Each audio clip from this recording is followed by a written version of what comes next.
Imagine having a family member in the hospital and unconscious. If your loved one can't make decisions, who will make them? Do you know what your loved one's wishes are if you had to make decisions for them?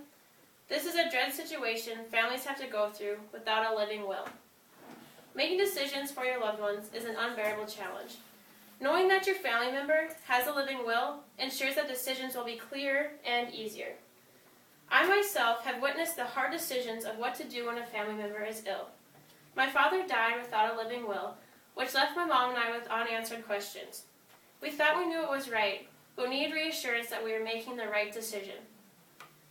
Everyone should have a living will to ensure their wishes to their family. I'm going to tell you today what a living will is, the problems with not having a living will, how to create a living will, and how a living will helps families. Family members do not realize the importance of living wills until they are put into the situation in which their family member is sick or is unable to make decisions for themselves. A living will is important for every family to talk about. Many people do not like to talk about living wills, but it needs to be brought up in family. Again, they do not realize the importance until they are put into the situation in which they wish they had a living will. A living will basically states their final medical wishes, such as if they wish to receive life-prolonging medical treatments, if they want food and water, the type of comfort care they wish to receive, and who will make medical decisions for them. If you do not want to receive life-prolonging medical treatments, you then can make up a DNR form, or a do not resuscitate form. Naming someone your durable power of attorney will make medical decisions for you when you're unable to. If you do not have a durable power of attorney or a living will, decisions will be left up to family members or doctors, or even sent to judges or to people who do not know you or your wishes. Another problem with not having living wills is disagreement in the family. One family member might think that their decision is better than another family member's. This can leave unrest and lead to uncertainty in the family. Not having a living will makes your family members suffer more than they already have. The next step is to create a living will. Many people think that you need a lawyer to create a living will, but in reality you don't. Creating a living will is much easier than you think. The simple solution is taking the time to write down your wishes. There are different types of living wills. The most common is a health care declaration, which states your views on life support and life-prolonging medical treatments. According to Dina Katz's 2012 article, Final Decision stated, people often confuse a DNR with a living will. DNRs specifically decline resuscitating if you stop breathing. Living wills go much beyond that.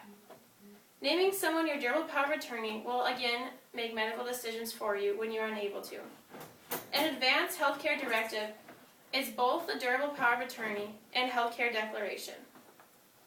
It is a tough decision to choose your durable power of attorney. According to NOLO's Law for All website states, what's most important is that you can trust the person absolutely and feel confident discussing your wishes for medical care with him or her. This doesn't necessarily mean it has to be a family member, yet someone who you can trust absolutely. Make sure to look over these documents with family members, and make sure to think about your family. You can find living wills at the hospital, from your doctor, or even at senior centers. This is an example of a living will. It's very simple. All you need is a date, you need your signature, 2 witness signatures. It's very simple, very easy. Depending on your situation, you might want to think about the use of a respirator, blood diffusions, dialysis, or even surgery. Make sure to include again the life-prolonging medical treatments, food and water, and the type of comfort care you wish to receive. Each state has different requirements for living wills. One of North Dakota's requirement for living wills is it has to be signed by a doctor or a healthcare director. It also has to be written and dated, and make sure it's signed by yourself and 2 witness signatures. If it is not signed, it is useless. Make sure also that people know about your living will. Give it to family members, doctors, hospital. It's not going to be worth anything if people don't know about it. Having a living will makes your wishes clear when you are unable to communicate. Making a living will not only helps yourself, but also your family. Many people get confused and think that living wills make things more confusing, making the wrong assumptions, but in reality, it makes things much clearer. Oh, yeah. According to Rebecca Berlin's article titled, "What is a Living Will?" stated, "It is important to have a living will as it informs your healthcare providers and your family about your desires for medical treatment in the event you are not able to speak for yourself." I have a video, and I'm sure most of you guys have heard of Terri Schiavo. She was from Florida, and her parents wanted her to stay alive in this case, and her father wanted, her husband wanted her to pass, but we'll listen to this.